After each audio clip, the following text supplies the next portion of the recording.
वैशाख महीने में एक छोटा सा उपाय आपको करोड़पति बना सकता है, लेकिन 95% लोग इसे गलत तरीके से करते हैं और जीवन भर गरीब ही रह जाते हैं। वैशाख महीना कोई साधारण महीना नहीं है। ये वही समय है जब भगवान विष्णु स्वयं पृथ्वी पर अपनी कृपा बरसाते हैं। शास्त्रों में कहा गया है, इस महीने में किया गया छोटा सा दान 1000 गुना फल देता है। लेकिन आज के समय में लोग इस रहस्य को समझ ही नहीं पाते, और जो समझते हैं वो इसे सही तरीके से करते ही नहीं। क्या आपने कभी सोचा है, क्यों कहा जाता है कि गौ माता में 33 कोटि देवी देवता वास करते हैं? क्यों कहा जाता है कि अगर गाय प्रसन्न हो जाए तो लक्ष्मी स्वयं आपके घर आती हैं? आज की इस वीडियो में हम आपको बताएंगे वैशाख महीने का गुप्त धन योग, गौ माता का चमत्कारी उपाय, करोड़पति बनने का सही तरीका और वो एक गलती जो आपकी किस्मत रोक देती है। लेकिन वीडियो के अंत में मैं आपको एक ऐसा गुप्त मंत्र और उपाय बताऊंगा जो अगर आपने सही समय पर कर लिया तो आपकी आर्थिक स्थिति बदल सकती है। इसलिए वीडियो को अंत तक जरूर देखें, क्योंकि ये सिर्फ जानकारी नहीं, आपके भाग्य को बदलने का अवसर है। वैशाख वो महीना है जहां छोटी सी भक्ति भी बड़ा फल देती है। लेकिन क्या आपने कभी सोचा है कि आखिर यही महीना इतना खास क्यों है? प्राचीन शास्त्रों में बताया गया है, इस समय सूर्य की ऊर्जा अपने चरम पर होती है, प्रकृति जागृत होती है और देवताओं की कृपा पृथ्वी पर सबसे ज्यादा होती है। कहा जाता है, इस महीने में भगवान विष्णु स्वयं भक्तों के कर्मों को देखते हैं। अगर कोई व्यक्ति इस समय दान करता है तो उसे 1000 गुना फल मिलता है। लेकिन आज के समय में लोग इस शक्ति को समझते ही नहीं। एक छोटी सी कथा सुनो। बहुत समय पहले एक छोटा सा गांव था। उस गांव में अर्जुन नाम का एक गरीब किसान रहता था। दिन रात मेहनत करता, लेकिन फिर भी घर में गरीबी खत्म नहीं होती। कभी पैसे की कमी, कभी बीमारी, कभी घर में कलह। एक दिन गांव में एक साधु आए। अर्जुन उनके पास गया और बोला, महाराज, मैं मेहनत करता हूँ, फिर भी मेरा भाग्य क्यों नहीं बदलता? साधु मुस्कुराए और बोले, क्योंकि तुम समय की शक्ति को नहीं समझते। अर्जुन हैरान हुआ, समय की शक्ति? साधु बोले, वैशाख का महीना चल रहा है, ये कोई साधारण समय नहीं है। इस महीने में भगवान विष्णु की विशेष कृपा रहती है। जो व्यक्ति इस समय सही उपाय करता है, उसका भाग्य बदल सकता है। अर्जुन की आंखों में उम्मीद जागी। महाराज, मुझे रास्ता दिखाइए। साधु ने अर्जुन को गांव के बाहर ले जाकर एक गाय के पास बैठाया। साधु बोले, तुम इसे सिर्फ एक जानवर समझते हो, लेकिन ये पूरी सृष्टि का आधार है। अर्जुन ने आश्चर्य से पूछा, कैसे?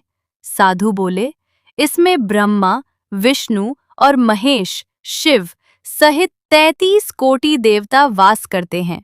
जो इसकी सेवा करता है वो सभी देवताओं को प्रसन्न करता है। अर्जुन सोच में पड़ गया, अगर ऐसा है तो मेरी गरीबी क्यों नहीं खत्म हुई?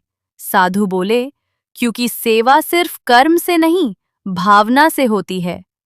अगले दिन अर्जुन फिर साधु के पास गया और बोला, महाराज, क्या सच में भाग्य बदला जा सकता है? साधु बोले, हाँ, लेकिन इसके लिए 3 चीजें जरूरी हैं। 1. सही समय, वैशाख।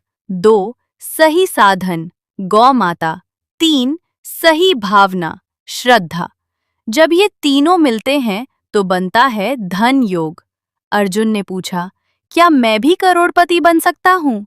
साधु मुस्कुराए, अगर कर्म और विश्वास सही हो तो कुछ भी संभव है। अर्जुन के अंदर एक नई ऊर्जा जाग गई। साधु ने अर्जुन को एक सरल उपाय बताया। हर सुबह सूर्योदय से पहले उठो, गौ माता को पहली रोटी खिलाओ, उसमें गुड़ मिलाओ, फिर उसके सिर पर हाथ रखकर बोलो, हे गौ माता, मेरे जीवन के कष्ट दूर करे और सुख समृद्धि दे, और मन में विष्णु का नाम लो। अर्जुन ने उसी दिन से ये उपाय शुरू कर दिया। कुछ दिन बाद अर्जुन ने देखा कि कुछ बदलाव आने लगे हैं, लेकिन गांव के दूसरे लोग उसका मजाक उड़ाने लगे। ये सब अंधविश्वास है। अर्जुन का मन डगमगाने लगा। वो फिर साधु के पास गया। महाराज, लोग कहते हैं ये सब बेकार है। साधु बोले, सबसे बड़ी गलती यही है। लोग बिना विश्वास के उपाय करते हैं या बीच में छोड़ देते हैं। याद रखो, श्रद्धा के बिना कोई उपाय काम नहीं करता। अर्जुन ने फिर से पूरा विश्वास किया। कुछ हफ्तों बाद अर्जुन की जिंदगी बदलने लगी। उसे नया काम मिला, खेत में अच्छा उत्पादन हुआ, घर में शांति आने लगी। धीरे धीरे उसकी गरीबी खत्म हो गई। वो दौड़कर साधु के पास गया। महाराज, ये चमत्कार कैसे हुआ? साधु मुस्कुराए, ये चमत्कार नहीं, तेरे कर्म और श्रद्धा का फल है। दोस्तों, उस शक्ति की जो इस पूरे उपाय का आधार है, गौ माता। गौ माता केवल एक पशु नहीं है, ये सृष्टि की ऊर्जा का केंद्र है। शास्त्रों में कहा गया है, इसमें 33 कोटि देवता वास करते हैं। ब्रह्मा, विष्णु, महेश, यानी जो व्यक्ति गौ माता की सेवा करता है, वो सभी देवताओं की सेवा करता है। कहा जाता है, गाय के शरीर में पूरी सृष्टि का संतुलन छिपा हुआ है। उसकी सांसों में शांति है, उसकी आंखों में करुणा है और उसके स्पर्श में आशीर्वाद है। इसलिए इसे चलता फिरता तीर्थ कहा जाता है। अब सबसे बड़ा सवाल, क्या सच में करोड़पति योग बन सकता है? जवाब है हाँ, लेकिन इसके पीछे एक गहरा नियम है। धन सिर्फ मेहनत से नहीं आता। धन आता है ऊर्जा, कर्म और आशीर्वाद के मेल से। जब सही समय, सही साधन और सही भावना, ये तीनों मिलते हैं, तब बनता है धन योग।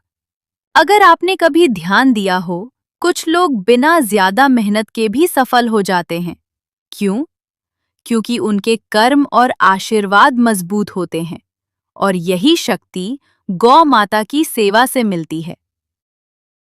अब सबसे महत्वपूर्ण हिस्सा, वो उपाय जो आपकी किस्मत बदल सकता है।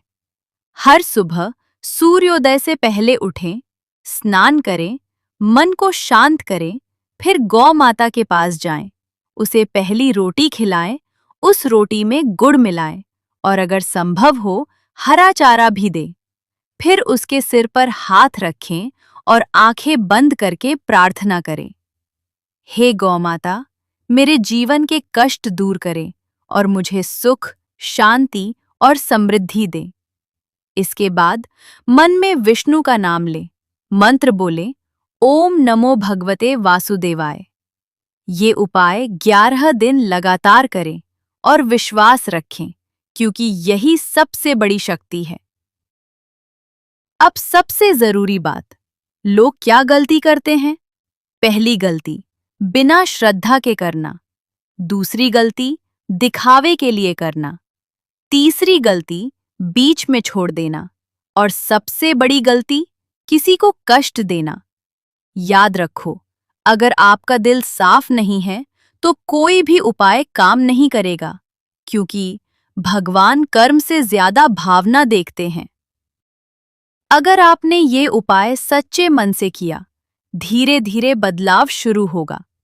पहले मन शांत होगा, फिर छोटे छोटे काम बनने लगेंगे और एक समय ऐसा आएगा जब आपकी जिंदगी पूरी तरह बदल जाएगी। धन आने लगेगा, अवसर बढ़ेंगे, घर में सुख शांति आएगी। लेकिन ये सब एक दिन में नहीं होगा, आपको धैर्य रखना होगा। दोस्तों, भाग्य बदलने के लिए सही समय, सही उपाय और सही भावना जरूरी है और वैशाख महीना ये तीनों देता है। अगर आप चाहते हैं कि आपकी किस्मत बदल जाए, तो आज से ही ये उपाय शुरू करें। वीडियो को लाइक करें, चैनल को सब्सक्राइब करें और कमेंट में लिखें, जय गौ माता।